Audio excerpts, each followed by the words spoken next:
Good morning. This is Rob McDougall from Zhang Financial with your weekly economic update. Today is Monday, January 30th, 2023. A lot of economic activity last week, even more data points coming up this week, so this is jam-packed. We did cut out a number of data points that we normally would go through just for time considerations. So last week, economic activity, the big number that came out, fourth quarter GDP. We're very focused on that to see how the economy was expanding during the fourth quarter and to get some indication of how it ended. And so we got the report on Thursday. Fourth quarter GDP growth, positive 2.9% real GDP growth. That is very strong. However, it is below what the Atlanta Federal Reserve Bank had expected at about 3.5%. So I think what we saw and what we are seeing in the U.S. economy, and here's sort of the money ball for today, is the Federal Reserve is trying to transition us to a soft landing. That is to continue some level of GDP growth while squeezing inflation out of the economy by raising interest rates. So I think we are seeing that. So we're definitely seeing some slowing economic activity. We'll go through some of those metrics. And we are definitely seeing inflation fading at this point.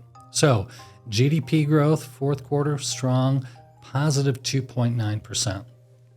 Now, one of the hardest impacted sectors with the Fed rate increases from last year has been anything real estate related. So new home sales came out on Thursday for December.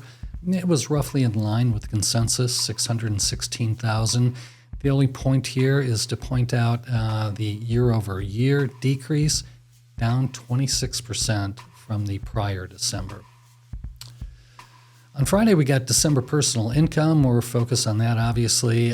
Wage increase pressure, that came in at a positive 0.2% month over month, which is as low as we've had in the last 8 months. It's exactly what we had last April. So in terms of inflation, that was a very good metric, a little less so for GDP growth and how much consumers have to spend. Also on Friday, December personal spending.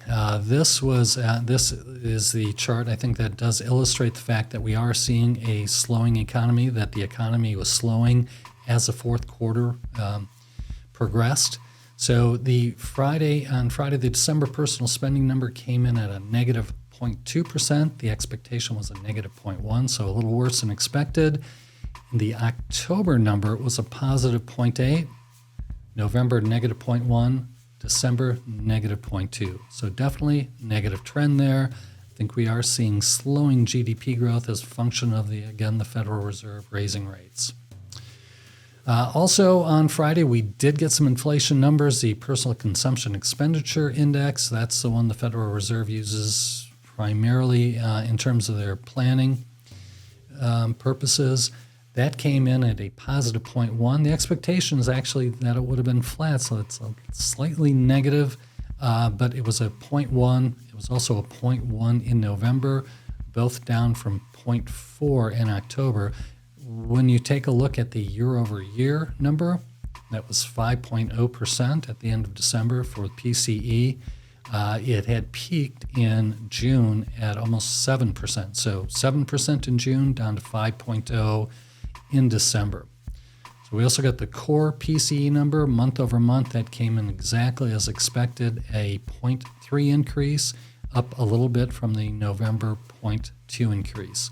So the last two metrics, the PCE core, did impact inflation expectations, which rose slightly last week. The 10-year inflation adjusted, the 10-year break-even adjusted for inflation was 2.33%. It was up 10 basis points from the week before, so from 2.23%. So that's all the economic data from last week. In terms of how the markets reacted, equities, good, both domestic and international. Fixed income, no movement. So last week, stocks, great. S&P 500 up 2.5%. As we've been talking about the last few weeks, value had outperformed growth so dramatically last year that we kind of expected a little bit of give back. We've definitely seen that year to date. So while the S&P was up 2.5% last week, the NASDAQ, tech-heavy, growthy, was up 4.3%. And on a year-to-date basis, NASDAQ up 11%, S&P 500 up 6.1%. So on a year-to-date basis, growth now is up 10.9%, value up 3.7%. So value still performing well, but growth is definitely outperforming so far year-to-date. And U.S. small cap doing really well on a year-to-date basis, up 9.3%, large cap up 6%. International was up last week. We've been noting that it has recently been outperforming the U.S. Last week, not so much. Again, the S&P 500 last week was up 2.5%, and the MSCI World ex-US index that we use, it was up 1.43%. So year-to-date, that MSCI World ex-US up 8.5%. U.S. metric we use, S&P 500, up 6.1%. Lastly, in terms of market performance last week, bonds about as flat as you can get. The Bloomberg U.S. Aggregate Bond Index up 9 basis points. 2-year Treasury barely moved. 10-year Treasury yield was up 4 basis points. So transitioning to data points coming up this week. Again, a packed week. We'll just point out the ones we think may be the most significant. Starting off tomorrow, Tuesday, January U.S. Consumer Confidence. This is the government index, not the University of Michigan. It is expected to come in at 108.1. Last month was a nice tick up from November, so the December number was good at 108.3. Again, expected to be roughly flat for January. The big data point for this week is going to be the Federal Reserve Open Market Committee, their rate decision that'll come on Wednesday.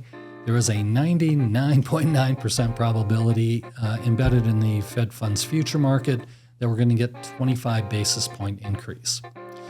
As we look out further, we look out to the end of the year. So we're going to get 25 basis points almost assuredly on Wednesday in terms of rate increase. Probably another one after that. The Fed will discuss that on the Wednesday press conference.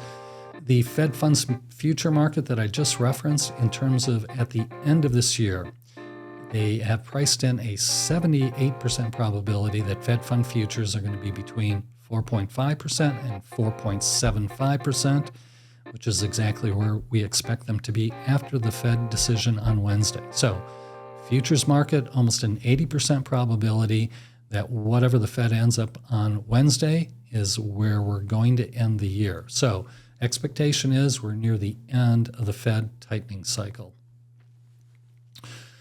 Also on Wednesday, we're going to get the January ISM Manufacturing Index, and this chart really, I think, underscores that slowing GDP that we have been talking about. You look at this chart, it looks like it's been consistently down since May. The expectation for the January reading is 48.0. The December reading was 48.4, and remember both this index and one we're going to talk about in a moment, the service index, they're scaled to 50. That's the demarcation line. So below 50 means contraction, above expansion. So manufacturing index is below 50. It has been for the last 2 months. It's expected to be below that again for December. Also on Friday, we're getting the non-farm payrolls number. So we're expecting 190,000 jobs added in December. We had 223 in December, and this is another chart. If you look at the progression, we had a spike in July, 537,000 jobs, and it has gone down each month through December at 223, and again, it's expected to be 190,000 jobs for January that have been added. We're also going to keep our eye on the January average hourly earnings. Again, this is both an indication of potential inflation and consumer spending. It is expected to come in flat with December, which was 0.3. And then the last data point that we're focused on for this week is the ISM service index that I mentioned earlier. That had a huge drop-off in December, very unexpected. So in November, that index was over 56, nearly 57. unexpectedly dropped below 50 for the first time since COVID.